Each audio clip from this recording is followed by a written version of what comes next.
नमस्कार, मैं हूं विनीत।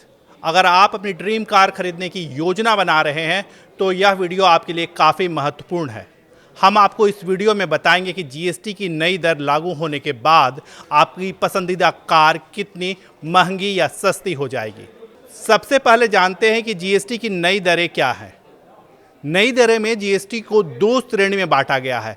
आम आदमी की कार, छोटी कार यानी जिस पर 18% जीएसटी होगा।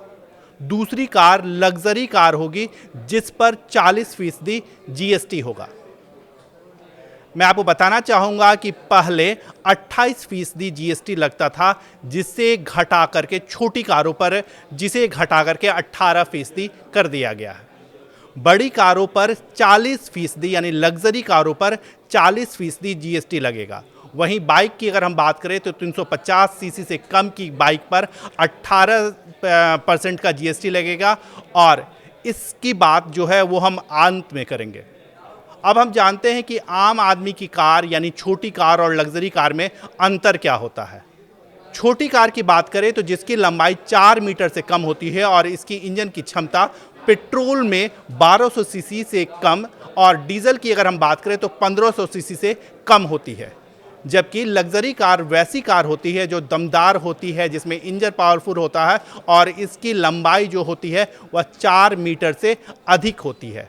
इन कारों में एडवांस फीचर, हाई परफॉर्मेंस और प्रीमियम ब्रांडिंग भी होती है।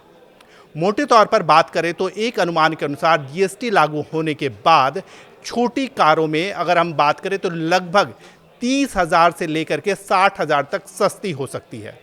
यह इस बात पर निर्भर होता है कि कंपनी अपना कितना डिस्काउंट जारी रखती है। इसके साथ ही साथ अगर हम बात करें तो लग्जरी कार की भी कीमत जो है वह कम होगी। पहले इस पर 28% जीएसटी लगता था, लेकिन इसके साथ ही साथ एक मोटा सेस लगता था, जिसके साथ ही पूरी टैक्स की अगर हम बात करें तो वो लगभग 50% हो जाता है। अब लग्जरी कार पर 40% जीएसटी लगेगा और इसके पर कोई भी सेस नहीं लगेगा। इसके साथ ही साथ अगर हम बात करें तो एसेसरीज भी जो है वह भी सस्ता हो जाएंगे। कार खरीदने के बाद सभी अपनी गाड़ियों में एसेसरीज लगाते हैं। इन एसेसरीज पर पहले 28% जीएसटी लगता था, वह अब 18% हो जाएगा। अगर हम बाइक की बात करें, जैसे कि मैंने आपको पहले भी बताया था कि बाइक की बात हम बाद में करेंगे, तो बाइक की बात करें तो 350 सीसी से कम की बाइक पर 18% का जीएसटी लगेगा, जो कि पहले 28% का होता था। बाइक के एसेसरीज में भी कमी आएगी और अगर हम बाइक की एसेसरीज लगवाते हैं तो उस पर भी 18% जीएसटी ही लगेगा। अब इसके साथ साथ यह सवाल जो है वह काफ़ी महत्वपूर्ण हो जाता है कि आखिरकार हम कार कब खरीदें, कार की बुकिंग कब करें, क्योंकि जीएसटी की जो दर है वह 22 सितंबर से लागू होगी।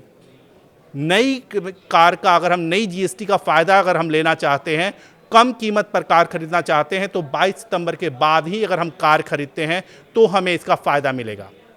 लेकिन हमें इस बात को ध्यान में रखना चाहिए कि आखिरकार हम बुकिंग कब करवाएं। बुकिंग हम पहले भी करवा सकते हैं और बुकिंग अमाउंट पर कोई भी जीएसटी नहीं लगता है।